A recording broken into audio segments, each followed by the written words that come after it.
Little Women, Chapter 9. Little Faithful. Meg, I wish you'd go and see the Hummels. You know Mother told us not to forget them, said Beth, 10 days after Mrs. March's departure. I'm too tired to go this afternoon, replied Meg, as she sewed. Can't you, Joe? Asked Beth. Too stormy for me with my cold. I thought it was almost well. It's well enough for me to go out with Laurie, but not well enough to go to the Hummels, said Joe. Why don't you go yourself? Asked Meg. I have been every day, but the baby is sick, and I don't know what to do for it. Mrs. Hummel goes away to work, and her daughter takes care of it, but it gets sicker and sicker, and I think you or Hannah ought to go. Meg promised she would go tomorrow. Ask Hannah for some nice little basket of food and take it round, Beth. The air will do you good, said Joe. I'd go, but I want to finish my writing. My head aches, and I'm tired, so I thought maybe one of you would go, said Beth. Amy will be in soon, and she will run down for us, suggested Meg. Well, I'll rest a little and wait for her. So Beth lay down on the sofa, and the others returned to their work, and the Hummels were forgotten. An hour passed. Amy did not come. Meg went to her room to try on a new dress. Jo was absorbed in her story, and Hannah was sound asleep before the kitchen fire.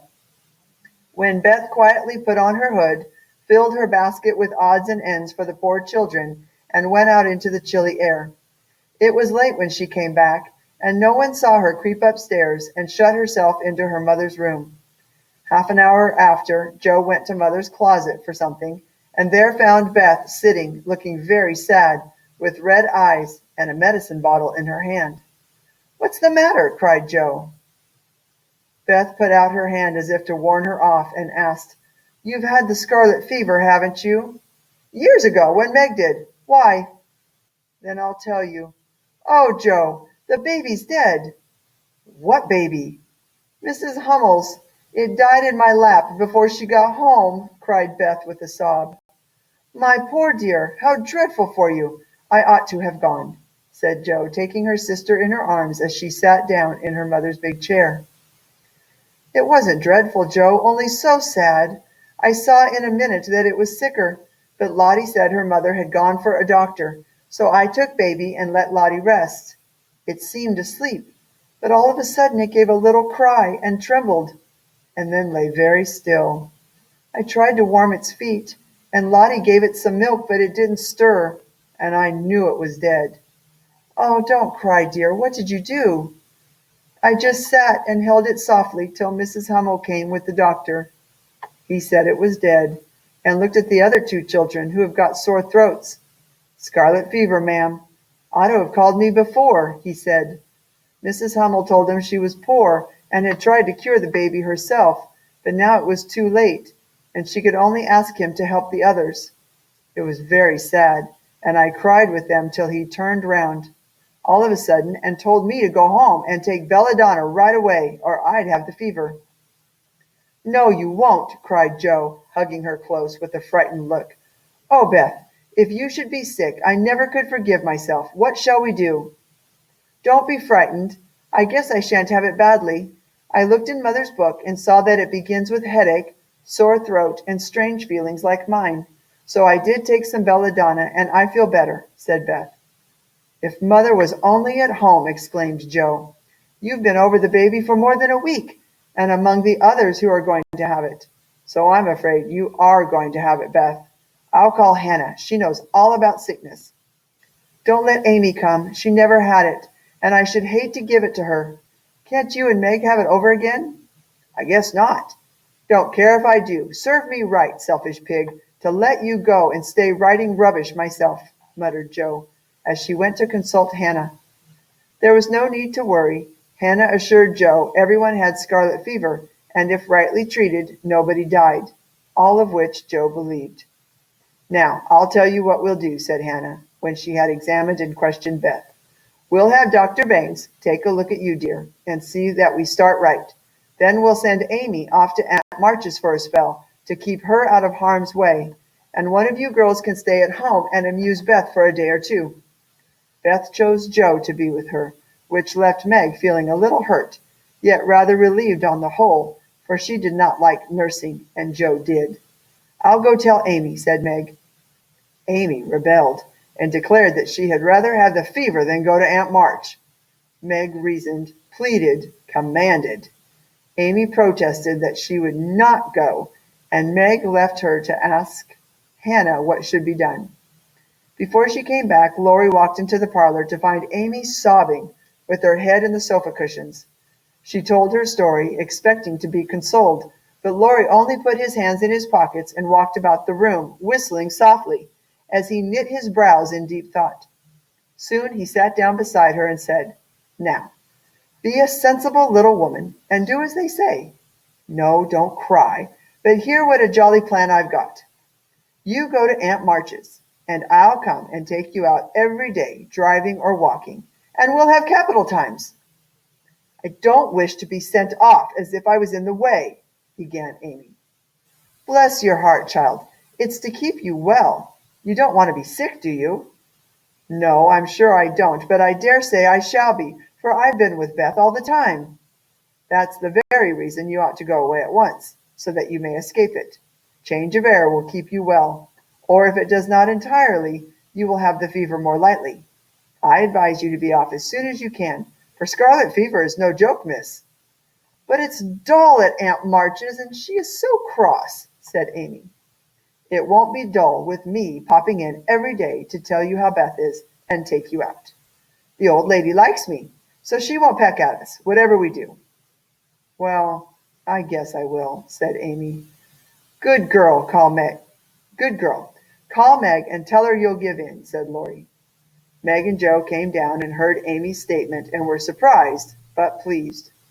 Laurie asked them, "Shall I telegraph to your mother or do anything?" "That is what troubles me," said Meg. "I think we ought to tell her if Beth is really ill, but Hannah says we mustn't, for Mother can't leave Father, and it will only make them anxious. Beth won't be sick long, and Hannah knows just what to do, and Mother said we were to mind her, so I suppose we must, but it doesn't seem quite right to me." Laurie went off to fetch Dr. Bangs. He said Beth had symptoms of the fever, but thought she would have it lightly.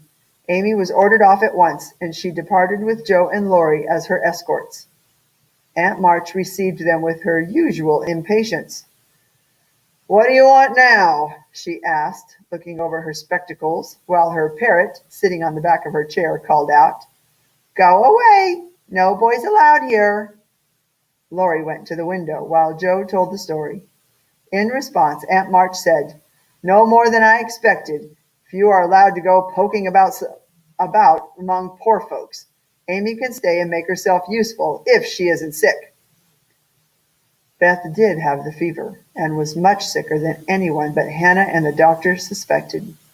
The girls knew nothing about illness, and Mr. Lawrence was not allowed to see her, so Hannah did everything all her own way, and busy Dr. Bangs did his best, but left a good deal to the excellent nurse. Meg stayed home, lest she should infect the Kings, and kept house, feeling a little guilty when she wrote letters in which no mention was made of Beth's illness. Joe devoted herself to Beth day and night. There came a time during the fever fits that Beth began to talk in a hoarse, broken voice, to play on the covers as if on her beloved little piano, and try to sing with a swollen throat. A time when she did not know the familiar faces round her, but addressed them by wrong names, and called for her mother. Then Joe grew frightened. Meg begged to be allowed to write the truth, and even Hannah said she would think of it, though there was no danger yet. A letter from Washington added to their trouble, for Mr. March had had a relapse, and could not think of coming home for a long while. Beth lay hour after hour tossing to and fro, with meaningless words on her lips, or sank into a heavy sleep which gave her no peace. Dr. Bangs came twice a day. Hannah sat up at night. Meg kept a telegram in her desk, all ready to send off at a minute, and Joe never stirred from Beth's side. The 1st of December was a wintry day, for a bitter wind blew and snow fell fast. When Dr. Bangs came that morning, he looked long at Beth, held her hot hand in both his own a minute, and laid it gently down, saying to Hannah, "If Mrs. March can leave her husband, she'd better be sent for." Hannah nodded without speaking. Meg dropped down into a chair, and Joe ran to the parlor, snatched up the telegram, and throwing on her things, rushed out into the storm. She was soon back, and while taking off her coat, Laurie came in with a letter saying that Mr. March was getting better again. Joe read it, but the heavy weight did not seem lifted off her heart, and Laurie asked, "What is it? Is Beth worse?" "I've sent for Mother," she said. "The doctor told us to." "Oh, Joe, it's not so bad as that," cried Laurie. "Yes, it is. She doesn't know us. She doesn't look like my Beth, and there's nobody to help us bear it, with Mother and Father both gone." As the tears streamed down poor Joe's cheeks, she stretched out her hand in a helpless sort of way, and Laurie took it in his, whispering, "I'm here. Hold on to me, Joe dear." She could not speak, but she did hold on, and the warm grasp of the friendly hand comforted her sore throat. Laurie wanted to say something tender and comforting, but no fitting words came to him. So he stood silent, gently stroking her bent head, as her mother used to do. Soon she dried the tears which had relieved her and looked up. "Thank you, Laurie. I'm better now. I don't feel so forlorn, and I will try to bear it if it comes." She shed tears now, and Laurie drew his hand across his eyes, having a choking feeling in his throat. As Joe's sobs quieted, Laurie said, "I don't think she will die. She's so good, and we all love her so much.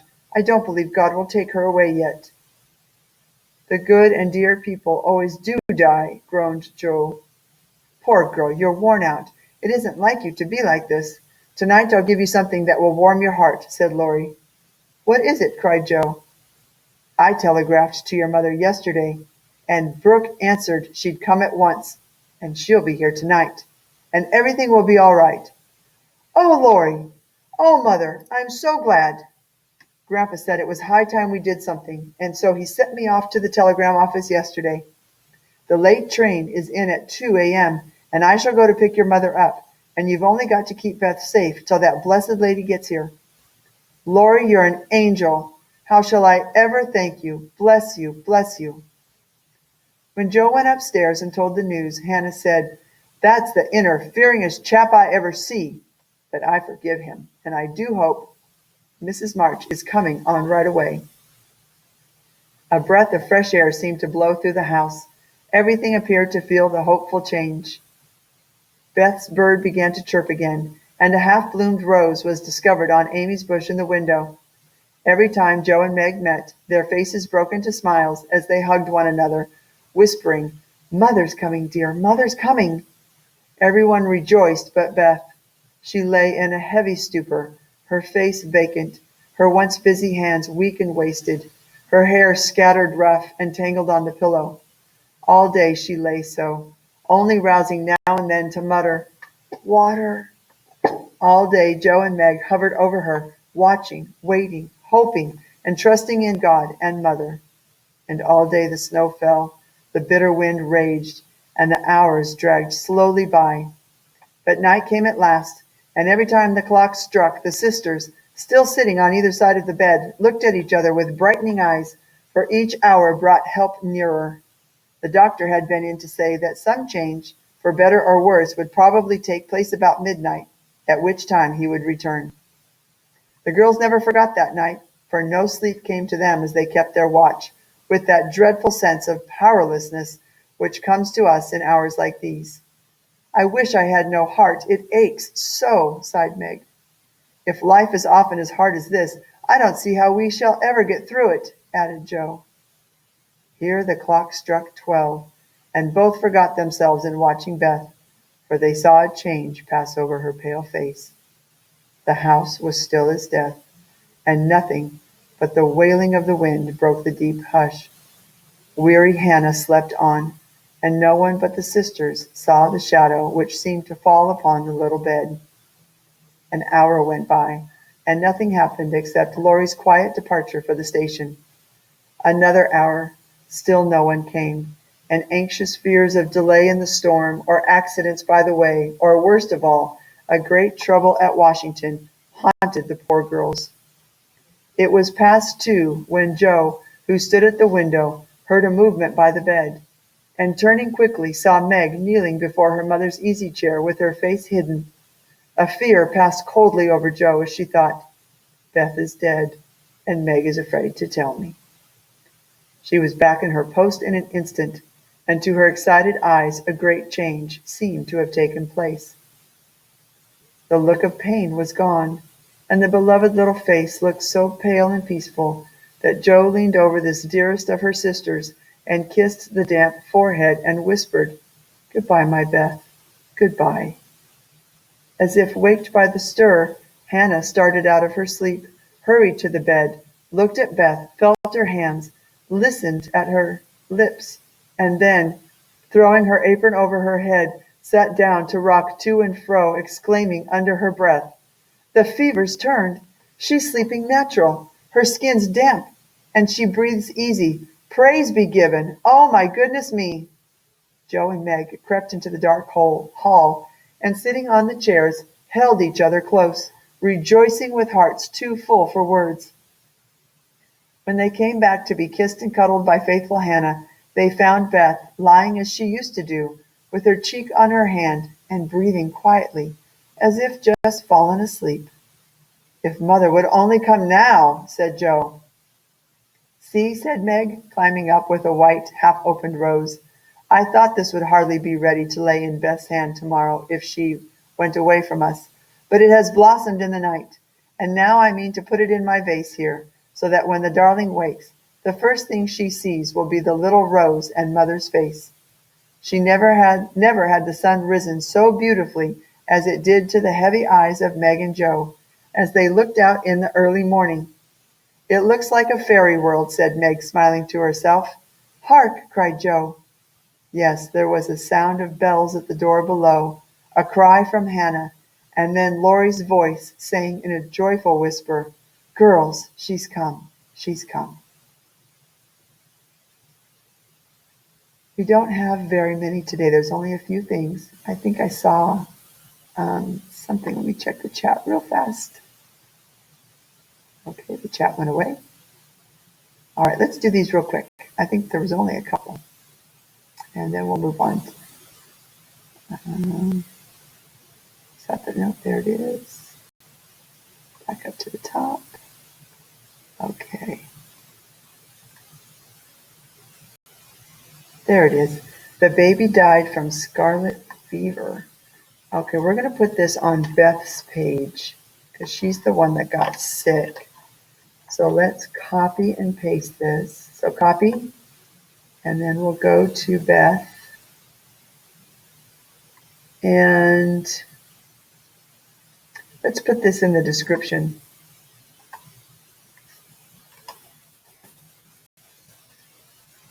Because this is the illness that Beth got, scarlet fever. "We'll send Amy off to Aunt March's to keep her out of harm's way." This is very similar to what we're going through right now with the coronavirus, that we're trying to keep people. Let's see, this would be an action. Okay, I'm going to move Beth over. Yeah, let me move Beth over to the corner. Oops, it didn't go. I need that little plus sign. There we go. Now I can drag it. And then I'm going to take the action box and grab this box, little square, stretch it up, and that'll give us more room here for actions. So Amy is getting sent off to Aunt March's where she can quarantine. We know what that word is. They didn't use that word, but that's basically what's happening. They're quarantining. Well, they're not really quarantining her. Beth is the one that's being quarantined, but they're getting Amy away even from her as she's being quarantined just to make sure she doesn't get it. Because they didn't have the doctors and the nurses and stuff that we have today, but that's basically what we're doing. The same thing that we're doing today with COVID. If somebody gets sick, we isolate them. We want them to get better, but we don't want anybody to really be around them if they don't have to be. So Beth did have the fever, and she was much sicker than anyone expected. So we'll go back to Beth, and we're going to do the same thing with this description box. Let's grab this little square, stretch it to the top, and that'll give us more room in our box here. That little bit about Amy. Oh, I'm sorry, not Amy, Beth. Oh, did I put that on the wrong page? No, that's Beth. I put this one on the wrong page. We'll send Amy off. Ooh, sorry about that. Okay, so I'm going to highlight this and I'm going to copy it. I am so sorry. I put that on the wrong page. This is supposed to go on Amy's page. It's going just a little too fast. Okay, there we go. We're sending Amy off to Aunt March's. So I'm going to go back to Beth. I'm going to take this whole little chunk off. I'm just going to highlight it and then backspace on the keyboard. We'll delete it. And I'm going to leave it stretched like that. I'm sure we'll come back to something someday and we'll fill that in. Okay, now I telegraphed mother. So here we have an action from Lori.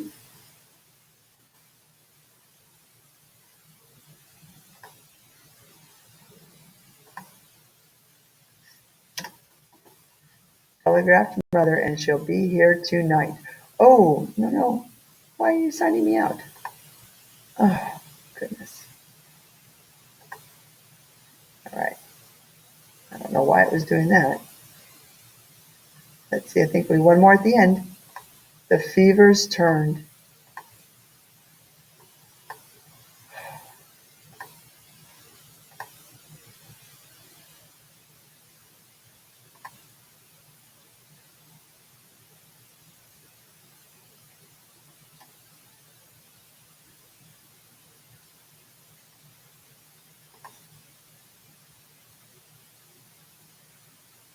Looks like it kicked me out of everything.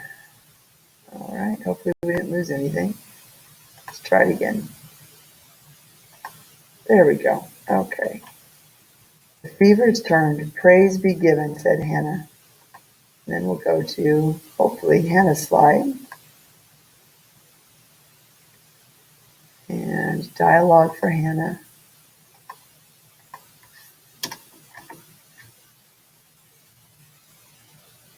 There we go. And that was the last one. So she did not die. Boy, it looked like she was going to, though. Very scary. Very scary.